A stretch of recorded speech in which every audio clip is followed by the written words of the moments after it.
வாய்ப்புகள் யாருக்காகவும் காத்திருக்காது. ஒரு சின்ன கிராமத்தில் ஓர் உழவர் மண்ணைத் தோண்டிக் கொண்டிருக்கையில் அவருக்கு ஒரு பளபளப்பான வைரம் கிடைத்தது. அதன் மதிப்பை அறியாத அவர் கழுதையின் கழுத்தில் அதை அலங்காரமாக கட்டினார். ஒரு நாள் அவர் சந்தைக்குப் போகையில் ஒரு வியாபாரி அந்த கல்லை கவனித்து அது ஒரு அரிய பளபளப்பான கல் என்று நினைத்து 5 வெள்ளிக்காசுகளுக்கு அதை வாங்கினார். வியாபாரி தனது கடையில் அதை ஒரு அலங்காரப் பொருளாக தொங்கவிட்டிருந்தார். அந்த பக்கமாக வந்த ஒரு நகைக்கடைக்காரர் அதை பார்த்ததும் அது ஒரு விலைமதிப்பற்ற அரிய வைரம் என்று அடையாளம் கண்டு அது என்னவென்று கேட்டு அதை வாங்க முன்வந்தார்.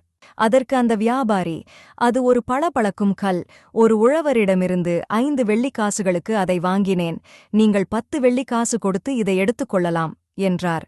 அந்த நகைக்கடைக்காரர் பேரம் பேசினார். ஆனால் வியாபாரி தன் விலையை குறைக்காததால் மறுநாள் திரும்ப வந்து பேரம் பேசி வாங்கிக் கொள்ள திட்டமிட்டு அங்கிருந்து புறப்பட்டார்.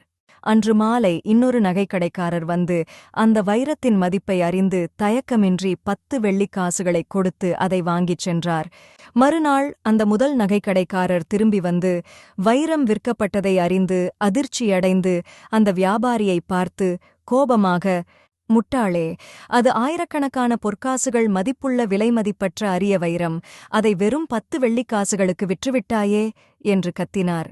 அந்த வியாபாரி, எனக்கு அதன் மதிப்பு தெரியாது, ஆனால் அது தெரிந்திருந்தும் நீங்கள் பேரம் பேசினீர்கள், எப்படிப் பார்த்தாலும் எனக்கு 5 வெள்ளிக்காசுகள் லாபம்தான், இப்போது சொல்லுங்கள், யார் முட்டாள், நானா நீங்களா என்று சிரித்துக்கொண்டே கேட்டார்.